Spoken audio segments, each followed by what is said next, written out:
Welcome to another edition of the Tom Green Podcast. It's been a couple of months since I have recorded on the Tom Green Podcast side of my sports spectrum. Of course, for the fans of the Huron Daily Tribune, I've done the Huron Tribune Sports Podcast. We kind of put that on hiatus just a little bit because of districts and then spring season coming up. But nonetheless, I am still recording in one way or the other. So with that said, we kind of combine a little bit of the thumb aspect for this podcast, but believe me, we will be talking some NCAA hoops. We brought in Steve Cramer of Cramer Basketball, not Cramer Junior High Basketball back at Essexville Schools. Steve Cramer Basketball. I interviewed him for the Tribune, and now it's his turn to go on the Tom Green Podcast. I usually say Coach, but Mr. Cramer, welcome to the show. Well, most people call me Coach, even though I don't have a team. I'm Coach plenty, but thanks for having me on the show. This is fun. You know, you do a great job. I appreciate your work. I appreciate you supporting Thumb coaches and Thumb athletes, and being able to follow you quite a bit the past few months throughout the Thumb area basketball season, cheering on a lot of teams that I get the chance to train and work with, and the coaches I get to work with throughout the year. So this is going to be fun. Absolutely. And I have a lot of fun covering, as you have seen, and the kids like it, the coaches like it. It's a lot of fun. So for those that are Tom Green Podcast listeners and have not heard about you or know of you, tell the Tom Green Podcast first about yourself.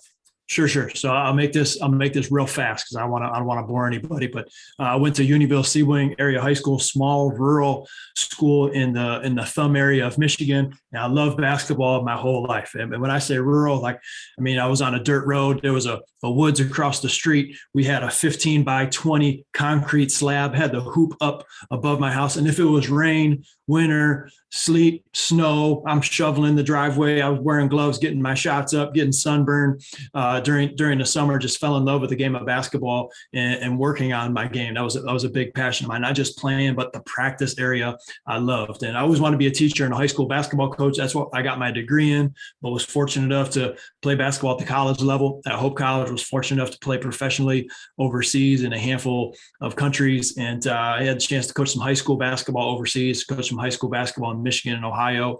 And after a couple of years in the educational system, I decided to take go on a limb a little bit and put my faith in God and say, hey, I want to start my own business. And even though I didn't have a background in business, I had a background in education, and I've been full-time in player development since 2014. And with that, we get to run camps and clinics, which you've seen firsthand, Tom, some that we've run with players of all levels, mostly with high school athletes, but throughout the course of the year, we do some junior high, even some elementary, and get the chance to consult with coaches through some of our online workshops, through our website, coachesedge.coach. And we also have a podcast for coaches called Coach's Edge for any of our listeners that are also, really into basketball, want to learn more about the game. They can check that out as well. So we've been doing that. We get to work with players and coaches around the country, but I'm always fired up when I get back to my home area of Michigan and get to work with athletes there. Oh, yes. And I like Steve had said, I had done an article on Steve Cramer and his Cramer Basketball Camp, which I will repost to the Tom Green Podcast site once this podcast gets out. So for those that have not seen that, they can, of course, enjoy reading that article that I had done over Christmas break. So nonetheless, as for the Thumb, we're out of Thumb teams, but as for the state of Michigan and for the NCAA, at this point, we are down to 66 teams, and we'll be down to 64 before most people will watch/listen to this show. And it's called March Madness, the NCAA tournament. Yours truly will probably be enjoying a couple of Guinnesses and Baileys on St. Patrick's Day tomorrow as Michigan hopefully beats Colorado State. Nonetheless, we got a bracket of 64 teams. So what's your first impression of this NCAA tournament bracket, Coach? Yeah. So first impressions, I know everybody gets really fired up about like the first four in, the first four out. Here's my thing. If I had one thing to say to the committee when they do their selection is, I think if you are the last four in, meaning you're not an automatic bid, meaning you won your tournament, but you're an at-large bid, you were voted in, right? If you are in that group of four, I think you should be the ones that do the playing. I don't think that if you've gone through and you've won your league tournament that you should have to play in the round of 68. I think you should be automatically in the round of 64. I just think that should be kind of the reward for winning your league. And we've expanded it from 64 to 68. If you're going to be those last four in, I think you guys should have to fight it out, make those the games that end up putting you into the round of 64. Other than that, I mean, I don't have a whole lot of complaints. I mean, we could dig into, the Notre Dame and Indiana and even Michigan and some things like that. But for the most part, I'm not too, concerned or tied up in any of those things. I am intrigued about the Big Ten this year. I mean, they got 9 teams in, the most of any conference. And so I'm curious to see if the Big Ten is going to show up, because we got a lot of teams in the tournament, and I'd love to see the Big Ten do well. But last year we got a lot of teams in and they didn't perform that well. So we'll see what happens. The Big Ten usually gets the most teams in, but of course the most teams out, because the Big Ten just beats up on each other. It's almost like if you've seen a picture of gladiators fighting in the Roman Colosseum in the 1500s. That is pretty much Big Ten basketball described by yours truly. And at least for me, I kind of see more of the same. We'll talk about that in just a little bit, but I will be a bit contradictory to your point of the last 4 in, and here's why. The first 4 right now, it kind of does supplement what you're saying. The last 4 teams that get in the at-large are playing each other in the first 4. This year, it's Wyoming and Indiana, which Indiana has won. Rutgers and Notre Dame, which I have picked Rutgers to win that game, but we shall see how that goes. But at least for the automatic teams that get in. And here's my reasoning why I contradict your point, and here's why.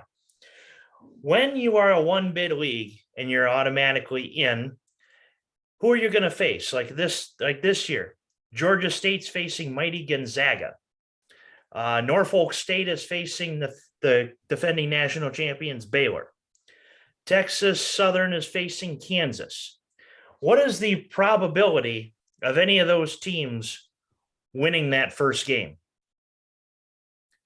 Nearly zero, Tom. Nearly zero.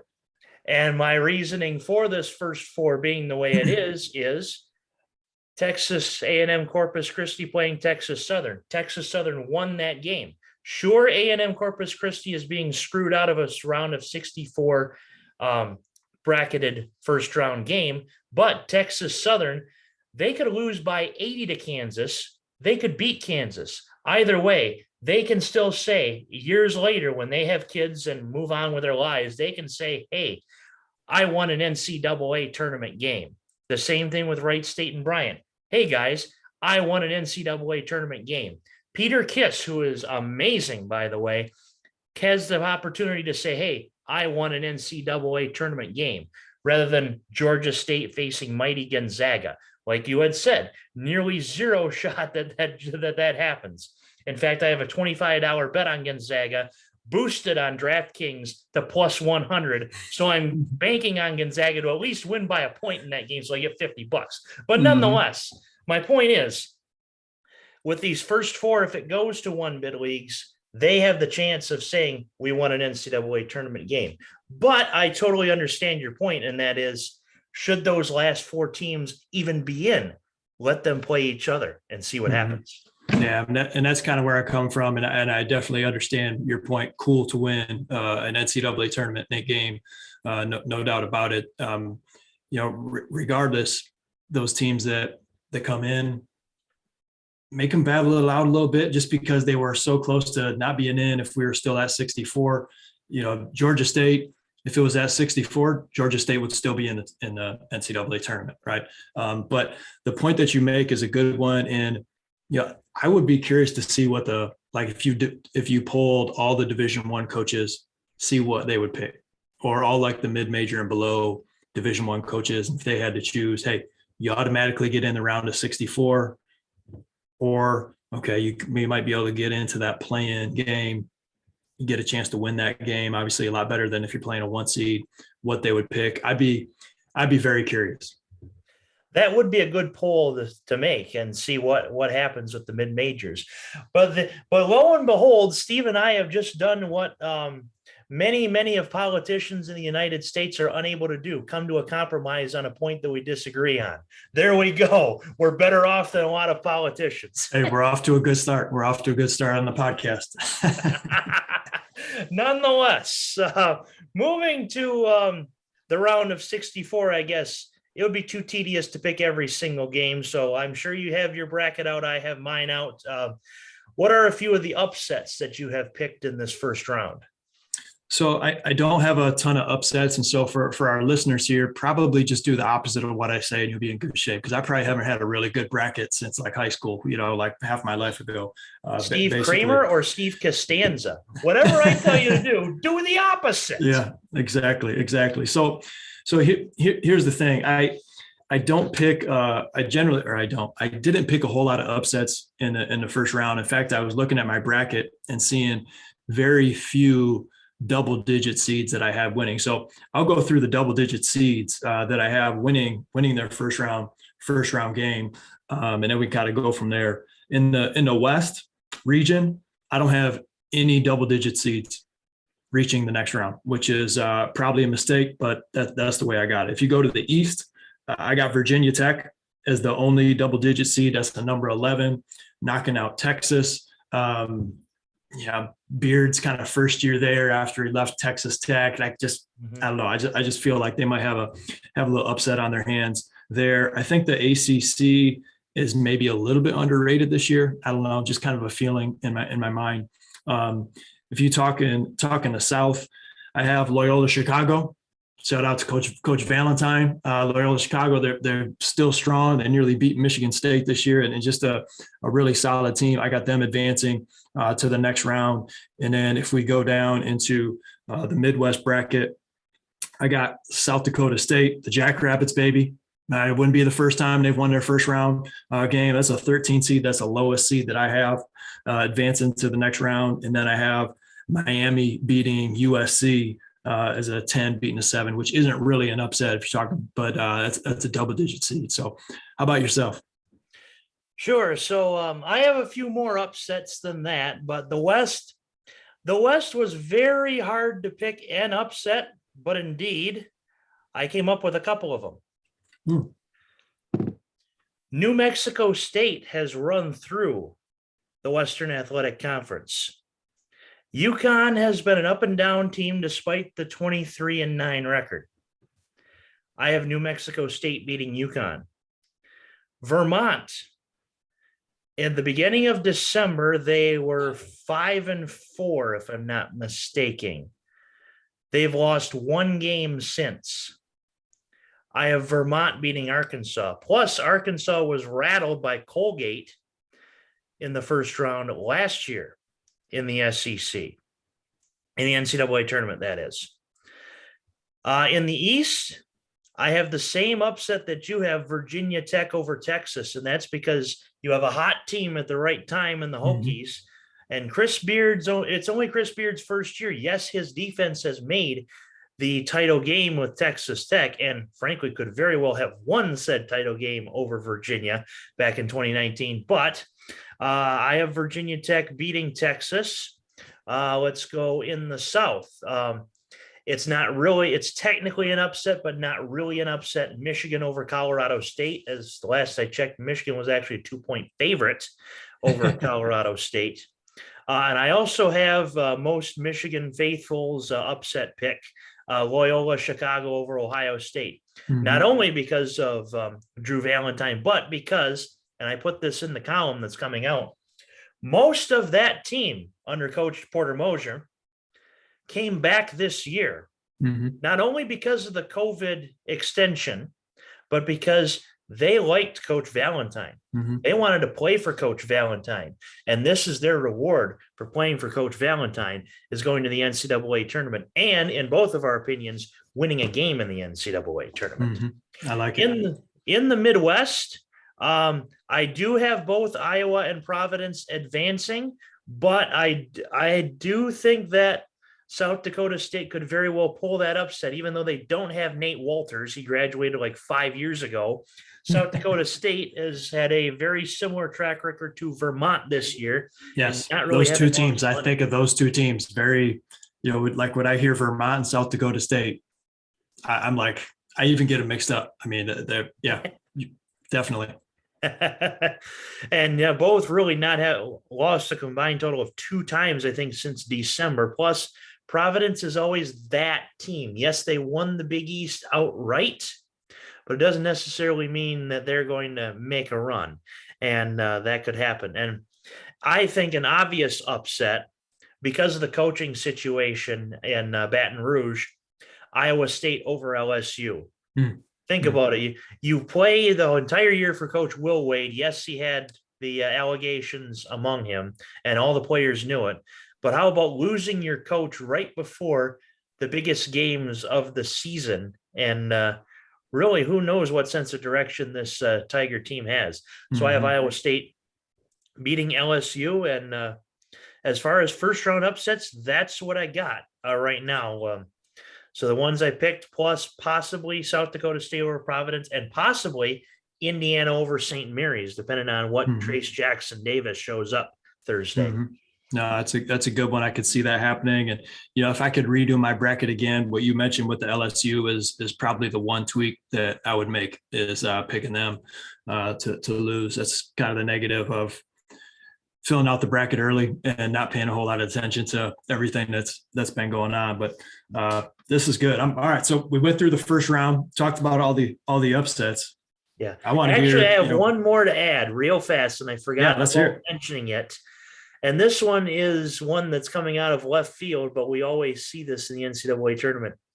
UAB over Houston. And the reason is Houston, yes, is a dominant team and has been in the Final Four before. But if anyone heard the post-game interview after the Conference USA title game, the confidence and swagger that UAB had when they cut down the nets, I think is telling me something. And I think this could be the upset that happens, but nobody picks is UAB over Houston. And Houston had a heck of a season last year, really good team and program under Kelvin Sampson, but they're in that danger spot, that 5-12. And it seems like every year there's one or two of those 5-12 upsets, and that could very likely be one of those as well. I like it.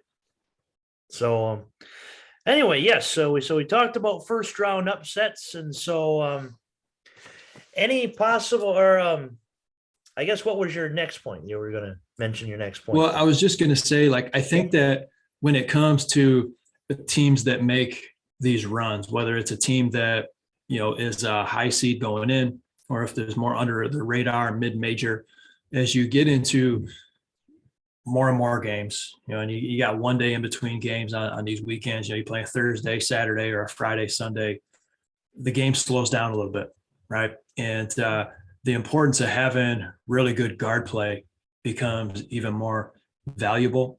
And so as we look in the tournament, I mean, this happens every single year. You'll see these teams that wind up making it to the Sweet 16, then the Elite Eight, and then the Final Four, and they all have perimeter players that are able to really handle the pressure, take and make tough shots, limit their turnovers, and play really solid team half-court defense. Because the farther you go into the tournament, the better all these teams are. Really, they're all playing their best basketball of the year. And when it comes to teams that are playing their best basketball, you're not going to see a whole lot of these. This team won by 20. Everybody's a little more tightly packed.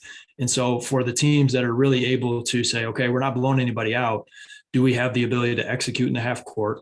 It means we got really good guards, and we have the ability to play really sound half court defense and rebound the basketball at a high level.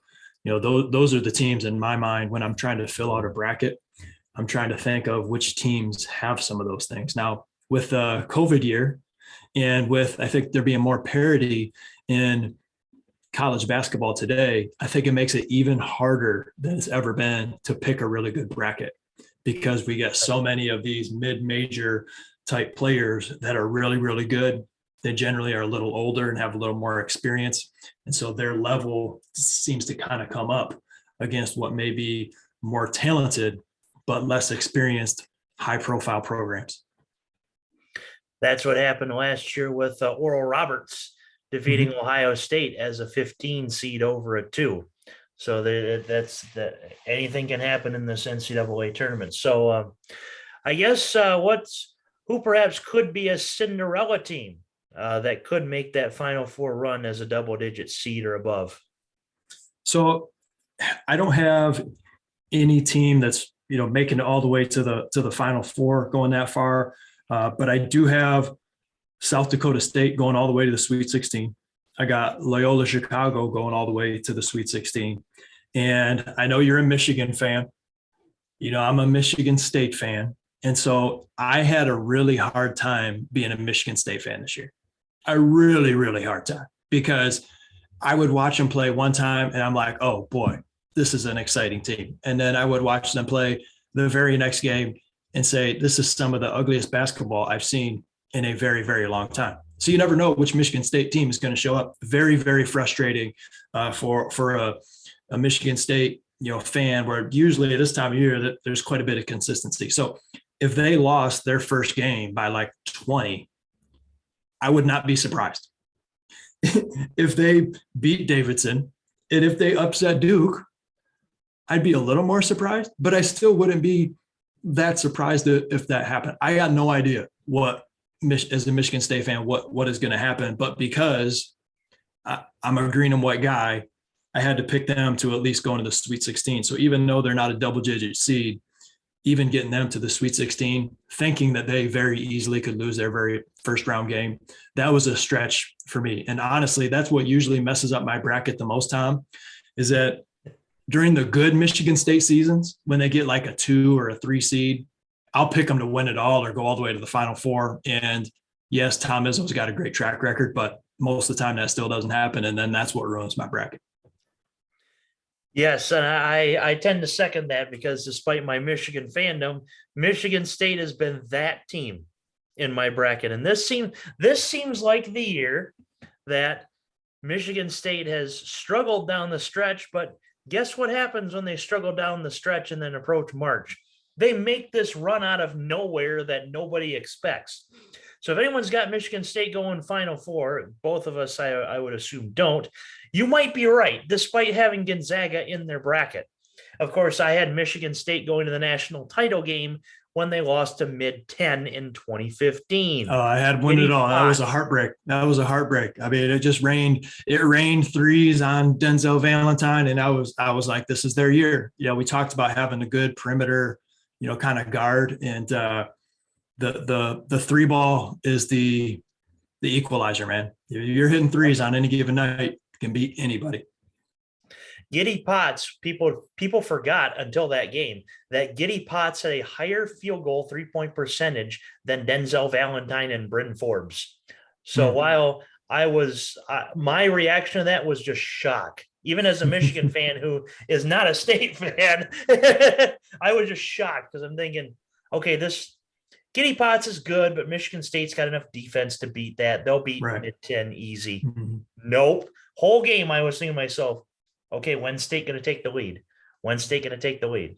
When's State going to take the lead? 5 minutes left. Holy hell, they might not take the lead. Yeah. That was I remember like that was one of those games where I remember exactly where I was. I mean, that was like that was one of those years where I thought for sure we're gonna win it all. I'm curious, like what's your Sweet 16 look like? Do you have any kind of higher than even like a 5 seed running through the 16? My Sweet 16, I have at least one double-digit seed going, and that's Vermont. Mm-hmm. I have Vermont playing New Mexico State in the round of 32, which automatically means one double-digit seed is going to the Sweet 16. As far as the rest of the bracket goes, actually, it's fairly chalk. Nobody above a 5 going Sweet 16, I guess. Let's see. Alabama. Okay, Alabama has a 6. So, okay, you have that. But besides that, I really have chalk, quote unquote. Nobody above a 6, really, besides Vermont. Okay. Yeah. So similar to me, I mean, the West region with Gonzaga in it, I have Alabama going all the way to the Elite 8. I have them beating Michigan State. So that's a 6-7 game right there. I got chalk in the East region for the Sweet 16. South, pretty similar, except I got Loyola Chicago going all the way to the Sweet 16. I have them knocking off Villanova in that one. I think that's going to be a really close game. And then I mentioned South Dakota before. I think they're going to go and beat Iowa. I wouldn't be surprised if Iowa lost to Richmond. Honestly, I was good, well coached, disciplined team. But I would not be surprised. Richmond's playing their best basketball, the Spiders, baby. I wouldn't be surprised to see that win right there. So I got South Dakota as a 13 seed all the way to the Sweet 16. And then, as I mentioned already, if I could redo my bracket, I would take LSU out. But right now I got LSU going all the way to the Sweet 16. We shall see what happens there. But at least as far as the rest of my Sweet 16, it's fairly chalk. Nothing huge except I got Vermont going Sweet 16. And you had said perhaps Iowa loses to Richmond. Man, those Spiders are experienced, and those Spiders took out one of their own for the A10 representatives in the NCAA tournament, and that was Dayton, according to the committee. They really liked Dayton. And one of the more interesting facets of this bracket was that Michigan was into the field of 64, while Indiana, who beat Michigan in the Big Ten quarterfinal, which yours truly was a bit disgusted at that blown lead, ends up playing in the first four, winning the first four game, but still having to play in that first four. So what were your thoughts on that? What were your thoughts on how Michigan, that they get this automatic bid into the round of 64, no play-in, they made it. What's your reasoning for that? Honestly, the reasoning I would have, and a lot of the committee has this, is the tougher non-conference schedule, and the fact that Michigan lost Juwan Howard for the last 5 games of the regular season on his own doing, but still managing to go 3-2, defeating Michigan State and Ohio State. And Hunter Dickinson dropped 33 on Michigan State, which I think it was that performance that opened the committee's eyes and said, they're in. Yeah, that was a big win, no doubt. I think if you slap somebody in the head, automatic, and you're on the bubble, no NCAA tournament. I'm half joking. I'm half joking, but like if you're kind of on the bubble and you smacked another coach in the face, it's kind of like, I don't know. Maybe you shouldn't be in the tournament. You have a good point, but also Michigan did play well down the stretch with Phil Martelli, so the team itself kind of played their way in. But again, we both condemn what happened at Madison at the end of that game for sure, because you can't just go in a handshake line and swat at a guy like that and expect that to be okay. Whether or not you're from the south side of Chicago, it doesn't matter. You can't just swat at a guy at the end of the game for no real apparent reason, maybe except some choice words that I would never say on the air. But nonetheless, either way, you can't just slap at a guy like that. It's uncalled for, it's unsportsmanlike, and it got a 5-game suspension for Juwan. So what's your Final Four look like? And if you could backtrack it to the Elite Eight, like what's that game look like, that matchup, and why you see whichever team you pick winning? Sure. So I'll actually break down each Elite Eight matchup for you. And the first one I have in the West is I have a 1-2 Gonzaga and Duke. And the reason why I have Duke going this far is that this is Coach K's last ride. Yes, Coach K's team has played poorly in, I guess, elimination-like games, with the exception of the first 2 games of the ACC tournament. But I have a feeling that this team is going to ride on Coach K's shoulders, and that's going to go all the way to the Elite Eight. That said, Duke beat Gonzaga in the regular season. It's hard to beat a team twice in the same season. I think Gonzaga has the heart to go all the way, possibly, and they beat Duke by 10+ in that Elite Eight game to advance to the Final Four. Your West representative is Gonzaga. In the East, I do not have chalk. I actually have UCLA and Johnny Jutsang and Tiger Campbell beating Baylor, the reigning national champions, against Kentucky and Oscar Tshiebwe. As I put in the column that's going to come out, Oscar Tshiebwe has as many points as he does rebounds. It's a crazy statistic. And if he can shut down one of Jutsang or Tiger Campbell, I think Kentucky is going to go to the Final Four and they may do it in style with on the back of Oscar Shibway. In the South, you have Arizona and Tennessee. A lot of people are high on Arizona. Arizona is just that team where everybody's high on, but I almost don't understand why. And I'm sure you'll be able to fill me in once I'm done with the Final Four. But nonetheless, Tennessee's defense is stellar. They showed it against Texas A&M in the SEC title game.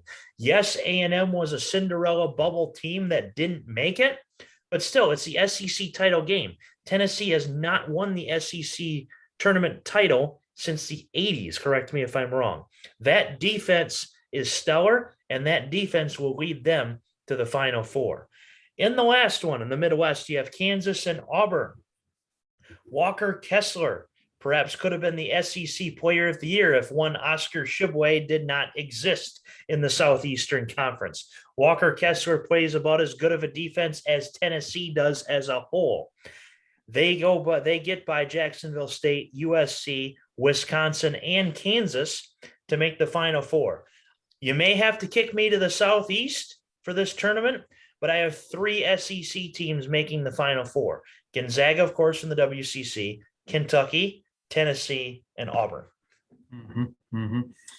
So we actually have pretty similar picks right here. This is fun. I like it. So for the West, I'm with you as far as Gonzaga being, one of the top teams. Gonzaga and Arizona seem like they're the 2 most popular picks to cut down the nets. And I could definitely see how that would be. So I got them playing Alabama. I picked Michigan State to beat Duke just because I'm not a Duke fan. And I think it would be so sweet if Tom Izzo ended Coach K's career. So that was basically the only reason why I picked it, because it would be a big upset. Let's be honest. Sure. Alabama, I like their style. I like their play. They have guard-heavy teams. I think that suits them well. And Jaden Shackelford is quite a force in that Alabama team. I can see them making it to the Elite Eight, but not enough to beat Gonzaga. So I got Gonzaga out of the West. I have Baylor and Kentucky. I like the UCLA pick. Yeah, they can get hot. They have a lot of experience coming back. Baylor's tough. I mean, and I know they graduated some great defenders, but they're still tough. They still defend. There's a reason they're number 1 seed, right? There's a reason they've had another great year. And as you mentioned with Kentucky and Shibway, and also I feel like it's just time. Like, has it been a little while since Kentucky's made a really deep run? I feel like it has. And so I got Kentucky going all the way to the Final Four, the same as you do. Tons of talent, great interior defense and rebounding. And I think that can put them over the edge, even against a team like a Baylor or, as you have, a UCLA.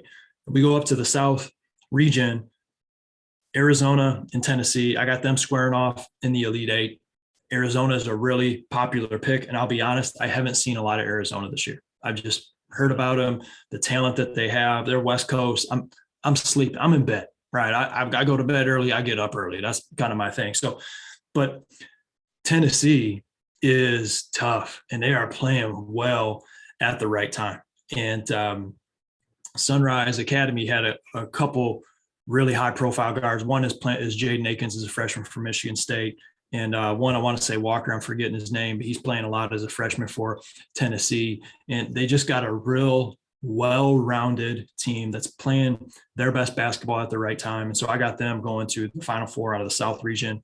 And then I got Kansas and Auburn playing each other in the Midwest.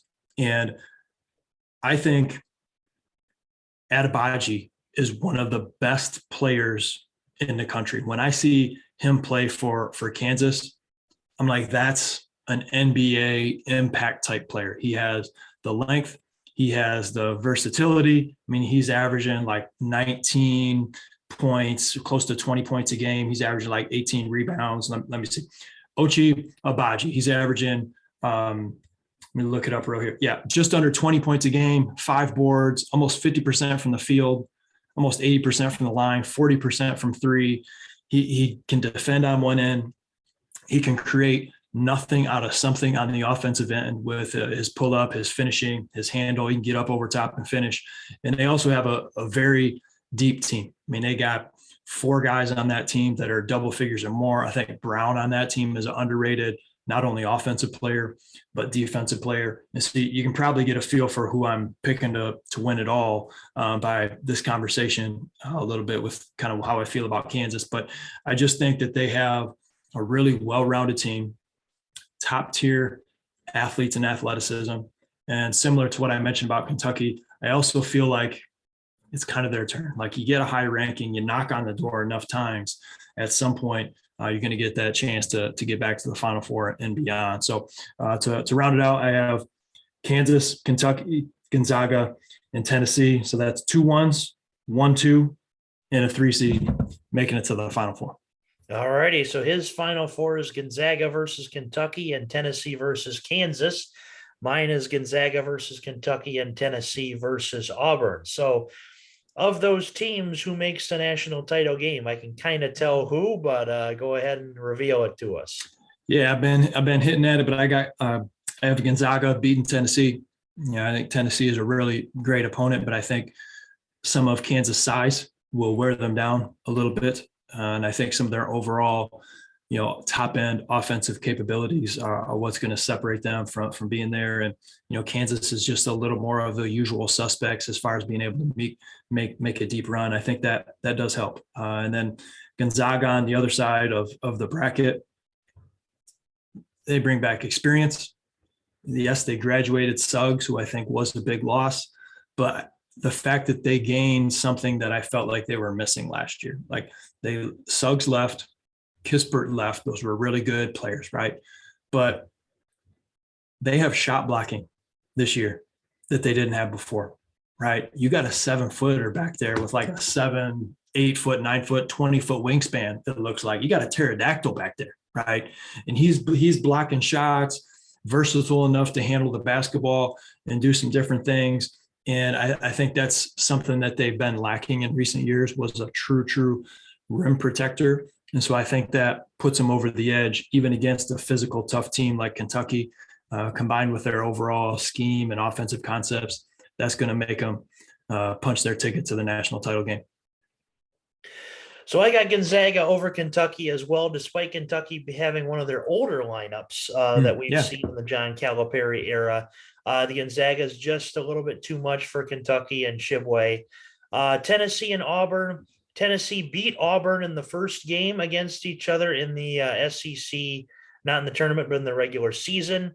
So it's hard to beat a team twice in the same year. So I've got Walker Kessler and Auburn going to the national title game.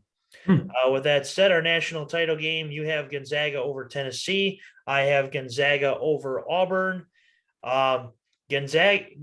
This is Gonzaga's year. I think we both think that. They've knocked on the door now twice in 2017 and once, of course, last season. And they're going to knock on the door again. It's when do they bust through it? And honestly, this could be crazy of me to predict, but if they bust through that door, they will have the best chance that we have seen since the streak happened of dethroning UCLA's 88 game in a row streak. And the reason is their conference, the WCC, yes, it got 3 teams in, but overall, compared to the Power 5 conferences, it's weak, depending on what their non-conference schedule is. All they have to do is run through 2 seasons worth of basketball unscathed. And because of their conference, they have the power to do it, in my opinion. So I think this is the best chance we will see in a long time of any team having a chance at breaking UCLA's streak. Just my opinion. No, it's going to be interesting. And Chet Holmgren, I'm sorry, I forgot his name for a second there. I think that he's such a unique player in college basketball. And as you mentioned, I agree 100%. There's some good teams in the WCC. St. Mary's is always tough, but with the talent that they have, the program that they have, you're right. They could run a streak together, and it wouldn't surprise me one bit.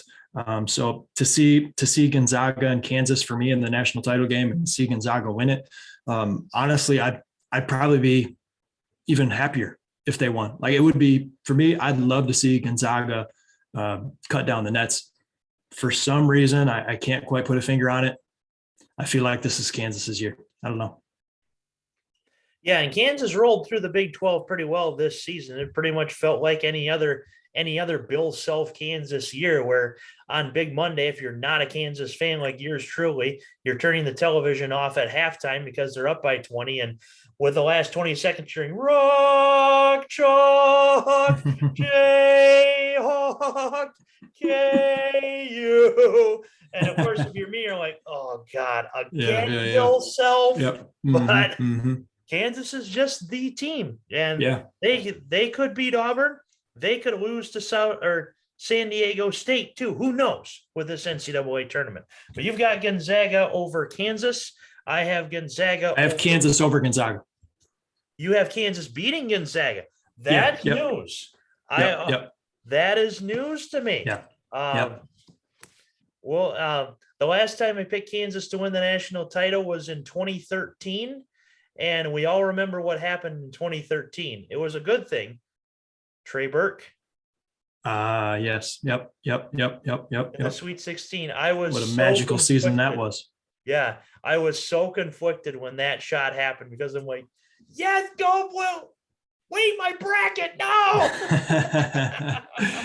And I mean, I'm not a Kansas fan. I prefer them to lose usually. So this is purely just a hunch kind of basketball, watching enough Kansas throughout the course of the year. It just seems like they have the pieces to do everything they need to do to win it all. Sure. So he's got Kansas over Gonzaga, and I have Gonzaga over Auburn. So we've pretty much gone through this bracket and have picked our national title team. So I guess anything else you have to add about the bracket or about whatever you may think? Well, final score. What's your final score to the championship game? Yes. Final score, I have Gonzaga 65 or 75, Gonzaga 75, Auburn 67, a total of 142 if you're looking at over under when the time comes. So I'm close. I got 146 total, and I got Kansas winning 76 to 70. And, I see it being a close game that could go back and forth. A couple buckets here or there could be the difference. But, to go back, as you're watching these games, right, and you're enjoying these games and the upsets and all that stuff, for me, it's so fun to see the guard play of a lot of these smaller mid-major schools and the experience at those lower levels that often they're not on TV all the time. They don't get all the shine and all the credit that some of these Power 5 schools who are more in the media much more often.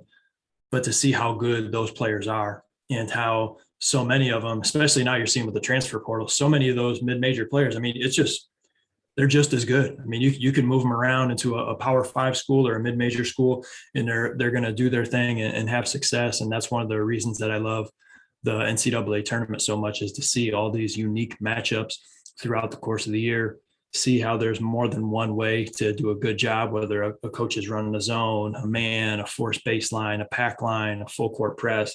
There's more than one way to do the right thing. You combine that with the unique storylines of Gonzaga, of Coach K, of all these different things. And it's the best time of year, man. I'm fired up. March Madness is coming back in a more normal format because in 2020, we still talk about it to this day. What could have happened in the 2020 NCAA tournament? Obi Toppin and Dayton would have perhaps been a 1 seed. Michigan, I believe, was on the bubble line in that tournament. So was Indiana. Michigan State could have made a run in that tournament.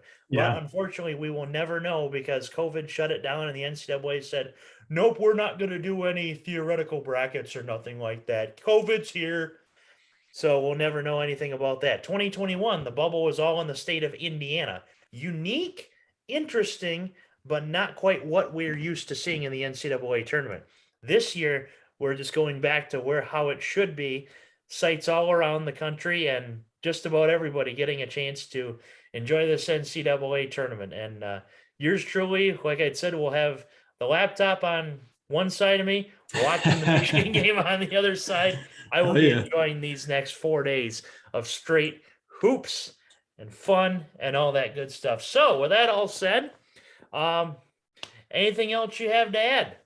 I appreciate you taking the time to have me on the show. Like everything that you're doing, everything you have going on, especially in the thumb area. It's good to have a person and a personality like you in the area pushing for kids is something that we need, and I know the kids appreciate it. If anybody needs anything from me, I'm a basketball guy. Like my favorite sports are high school basketball, college basketball, international basketball, NBA basketball, youth basketball. Somebody else's favorite sports are like basketball, baseball, football, soccer, softball, whatever.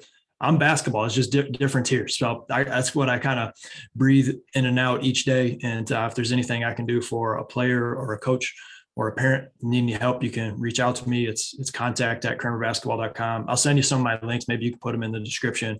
If anybody needs to reach out to me and find me on social media, they can do that as well. But thanks again for having me on the show. And I'm curious to see how bad my bracket is by tomorrow afternoon.